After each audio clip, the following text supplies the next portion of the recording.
बहुत स्वागत है आपका। आप देख रहे हैं इंडिया न्यूज। मैं हूं आपके साथ चारू कौशिक। ईरान और इजराइल के बीच लगातार जंग जारी है और अब सिर्फ मिसाइलों की टक्कर नहीं रह गई है, बल्कि ये रणनीति, मनोविज्ञान और शक्ति प्रदर्शन की खुली लड़ाई बन चुकी है। एक तरफ ईरान अपने अंडरग्राउंड मिसाइल सिटी दिखाकर दुनिया को संदेश दे रहा है कि वो झुकने वाला नहीं, तो दूसरी तरफ इजराइल लगातार हमलों के जरिए दबाव बनाए हुए है। लेकिन इस पूरी जंग के बीच सबसे बड़ा सवाल यही है कि अमेरिका और डोनाल्ड ट्रंप को लेकर खड़ा हो गया है। क्या ट्रंप इस युद्ध से बाहर निकलने की रणनीति बना रहे हैं या फिर वो जमीन पर जंग लड़ने की तैयारी में है? तो अमेरिकी अखबार की रिपोर्ट ने हलचल मचा दी है, जिसमें दावा किया गया है कि अमेरिका मध्य पूर्व में 10,000 सैनिक भेजने की तैयारी कर रहा है। अगर ऐसा होता है तो ये युद्ध एक नए और खतरनाक मोड़ पर पहुंच सकता है। एक्सपर्ट्स का मानना है कि जमीनी जंग अमेरिका के लिए महंगी साबित हो सकती है, लेकिन ट्रंप की रणनीति हमेशा चौंकाने वाली रही है।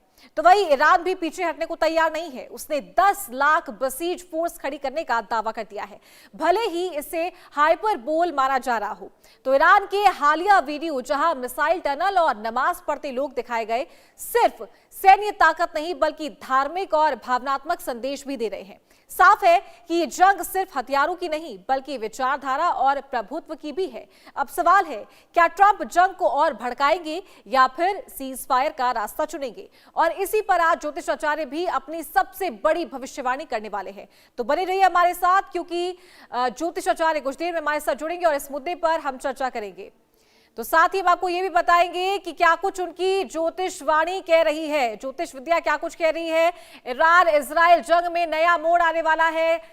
ट्रंप की भूमिका पर जो सस्पेंस है वो और ज्यादा बढ़ता हुआ नजर आ रहा है। साथ ही मध्य पूर्व में अमेरिका 10,000 सैनिक भेज सकता है। ईरान ने 10 लाख फोर्स तैयार करने का दावा किया है। ईरान ने बड़ा दावा किया है। मिसाइल सिटी दिखाकर ईरान शक्ति प्रदर्शन कर रहा है। जमीन के नीचे मिसाइलें दिखाकर धमकाने की कोशिश ईरान की तरफ से की जा रही है।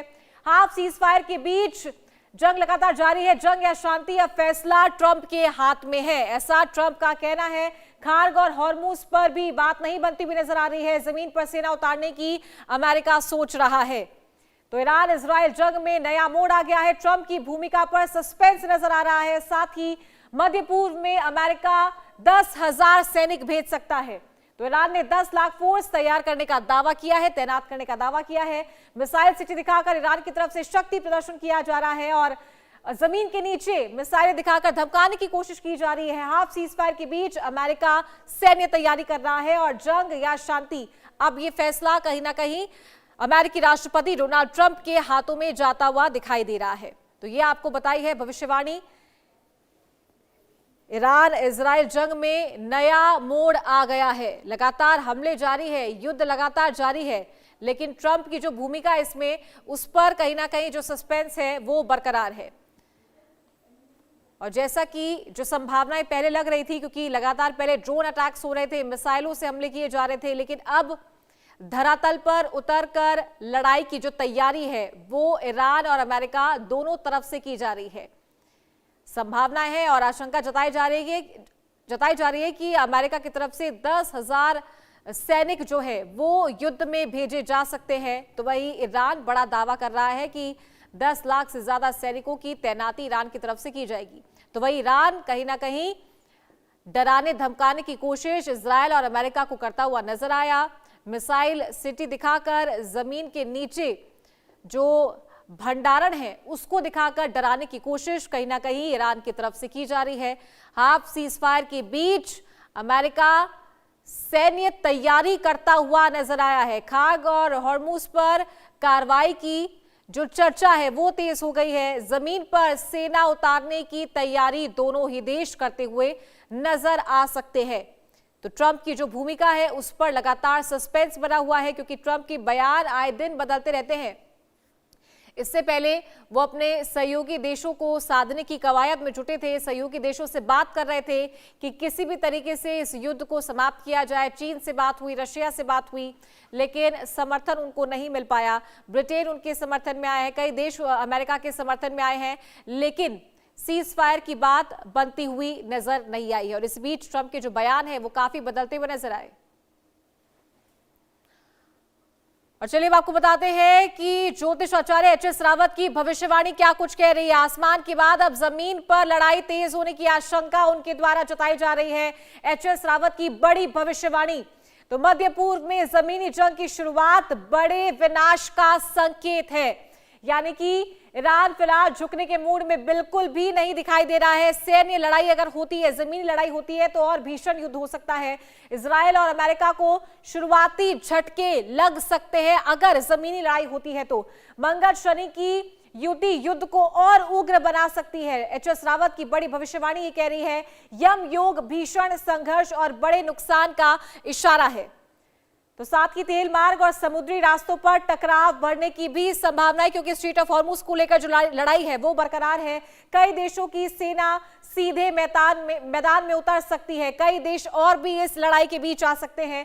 साथ ही वैश्विक दबाव से युद्ध विराम की कोशिशें तेज हो गई है। अप्रैल के आखिरी दिनों में शांति की एक हल्की किरण देखने को भी मिल सकती है, ये एच.एस. रावत की भविष्यवाणी कह रही है। आसमान के बाद अब जमीन पर लड़ाई तेज होने की संभावना अब और ज्यादा बनती हुई नजर आ रही है। जैसे कि आपको बता रहे हैं कि सैन्य लड़ाई अब हो सकती है जमीनी स्तर पर, धरातल पर उतरकर अब लड़ाई हो सकती है, क्योंकि काफी दिनों से देखा जा रहा था कि ड्रोन से अटैक्स हो रहे हैं, मिसाइल से अटैक हो रहे हैं, तबाही हर तरफ मचाई जा रही है। लेकिन ये इसकी संभावना पहले भी थी कि धरातल पर उतरकर जो सैन्य ताकतें है, जो आर्मी है, जो फोर्स है, वो भी कहीं ना कहीं इस युद्ध में आते हुए नजर आ सकते हैं। तो जहां दावा किया जा रहा था अमेरिका की तरफ से कि 10,000 फोर्स की तैनाती करेगा, जहां डराने की कोशिश ईरान को की जा रही थी, तो ईरान बिल्कुल झुकने को तैयार नहीं है। ईरान पूरी तरीके से डटकर लड़ने को तैयार है। ईरान की तरफ से भी जो फोर्स की तैनाती है वो की जाएगी। तो एच.एस. रावत की ये बड़ी भविष्यवाणी है। युद्ध की जो मौजूदा स्थिति है उसे देखते हुए वैश्विक दबाव इस युद्ध में अब देखने को मिल सकता है। आज 29वां दिन है, लगातार युद्ध जारी है। 28 फरवरी को जब ईरान के सुप्रीम लीडर आयतुल्लाह अली खamenei की मौत हो गई थी, उसके बाद से लगातार युद्ध जारी है। युद्ध थमने का नाम नहीं ले रहा। 29वां दिन आज और लगातार लड़ाई जारी, और अब धरातल पर उतरने की तैयारी दोनों देश कर रहे हैं, यानी कि जो फोर्सेस है उनको तैनात किया जा सकता है। तो हाफ सीज फायर के बीच अमेरिका सैन्य तैयारी करता हुआ नजर आया है। तो अगर ये लड़ाई धरातल पर उतरती है, यानी कि जो फोर्सेस है उनको तैनात कर दिया जाता है, और अगर स्थिति और ज्यादा गंभीर होती है तो ये युद्ध और भीषण हो सकता है और पहली बारी में अमेरिका इजराइल को झटका लग सकता है। एच.एस. रावत की बड़ी भविष्यवाणी ये कह रही है। और इसी बीच बड़ी खबर आ रही है, ईरान में न्यूक्लियर पावर प्लांट पर एयर स्ट्राइक हुई है। इस बीच एक बड़ी खबर, ईरान के न्यूक्लियर प्लांट पर एयर स्ट्राइक हुई है। इजराइल ने हैवी वाटर रिएक्टर को निशाना बनाया। इजराइल की तरफ से बड़ा हमला। यज़्द में यूरेनियम प्लांट को निशाना बनाया गया। ईरान के विदेश मंत्री अब्बास अरागची ने चेतावनी दी है, इजराइल को भारी कीमत चुकानी पड़ेगी। तो युद्ध से जुड़ी बड़ी खबर, न्यूक्लियर प्लांट पर एयर स्ट्राइक हुई है। ईरान के न्यूक्लियर प्लांट को निशाना बनाया गया। इजराइल ने हेवी वाटर रिएक्टर से ईरान के न्यूक्लियर प्लांट को निशाना बनाया है। यज़्द में यूरेनियम प्लांट को निशाना बनाया गया, और इस हमले के बाद से विदेश मंत्री अब्बास अरागची का बयान सामने आया। चेतावनी दी है कि इजराइल को भारी कीमत इस हमले की चुकानी पड़ सकती है। तो इससे पहले भी दोनों देशों के द्वारा जो न्यूक्लियर प्लांट्स है उसको निशाना बनाया गया था। हालांकि कोई इफेक्ट उसका देखने को नहीं मिला था, कोई रेडिएशन इफेक्ट नहीं था। पावर प्लांट सुरक्षित थे, लेकिन एक बार फिर से अब ये जो न्यूक्लियर प्लांट्स है इनको निशाना बनाया जा रहा है। इजराइल की तरफ से बड़ा हमला किया गया है और न्यूक्लियर प्लांट को, ईरान में न्यूक्लियर प्लांट है उसे निशाना बनाया गया है। और इसी बीच एयर स्ट्राइक से यह हमला हुआ। विदेश मंत्री अब्बास अरागची का बयान सामने आया है। उन्होंने कहा कि इजराइल को इसकी भारी कीमत चुकानी पड़ेगी।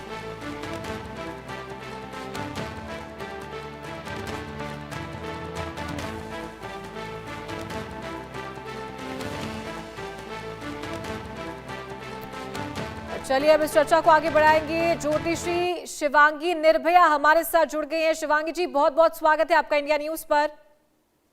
क्या लग रहा है मौजूदा स्थिति को देखते हुए, क्या कुछ आपकी भविष्यवाणी कह रही है?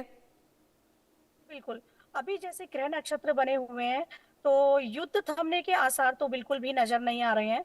और यहाँ पर अगर बात करूं कि सीज फायर होगा या नहीं होगा, या खाद्य हमारे लिए, भारत के लिए मुश्किलें खड़ी होंगी या नहीं होंगी, तो इन सब चीजों को देखते हुए जो बुध का गोचर होगा, तो ये बिल्कुल भी स्थितियां, 11 अप्रैल को बुध का गोचर होगा, तब तक स्थितियां बिल्कुल भी सामान्य नहीं रहेंगी। और इधर 18 अप्रैल से 17 अप्रैल और 18 अप्रैल के बीच एक गोचर आएगा, और तब से लेकर जो ग्रहों का पंचग्रही एक योग बन रहा है, जो 23 अप्रैल तक जाएगा, तो वहां पर गुरु शुक्र शनि इन सबकी दृष्टि जो आ रही है इजराइल की कुंडली पर, तो ये बिल्कुल भी युद्ध थमने के आसार नहीं देख रहे हैं। अभी ये युद्ध चलेगा, आगे और चलेगा। और जहां शनि और मंगल की युति होगी, तो वहां पर जल युद्ध भी होंगे। अभी जैसे वायु में हो रहे हैं, तो जल युद्ध भी होंगे, क्योंकि शनिदेव ऑलरेडी मीन राशि में है, मंगल जो है वो भी मीन राशि में आ जाएंगे। तो जब पानी की जलीय तत्व राशि है मीन राशि, और उसमें जब जी। दोनों ग्रहों की युति बनेगी, तो ये होना सुनिश्चित है। तो अभी ये बिल्कुल भी थमने की स्थितियां नहीं दिख रही हैं। वहीं गुरु इस साल के राजा हैं, जो रौद्र संवत्सर है। तो यहाँ पर एक चीज और दिख रही है कि सिया और सुन्नी के बीच जो मतभेद चल रहे हैं, वो और बढ़ेंगे। ये दो धर्मों के बीच, जैसा कि मैं आकलन कर पाई हूँ, तो ये धर्मों के खिलाफ भी चीजें चल रही हैं। और यहाँ सत्य की जीत जो मैं कहूंगी, वो धर्म की ही होगी, क्योंकि शनिदेव जो है वो धर्म की ही राशि में है। अभी राजपंचक योग में ये युद्ध की शुरुआत हुई थी, जो कि शनिदेव के पुख्य नक्षत्र में ही हुई थी, तो राजा मारे गए। इसीलिए अभी पंचक 8 पंचक होते हैं, उन्हीं में से एक पंचक, चोर पंचक में ये स्ट्राइक हुई थी, और राजपंचक योग में इस युद्ध की शुरुआत हुई थी। तो अभी ये स्थितियां बिल्कुल भी थमने की ओर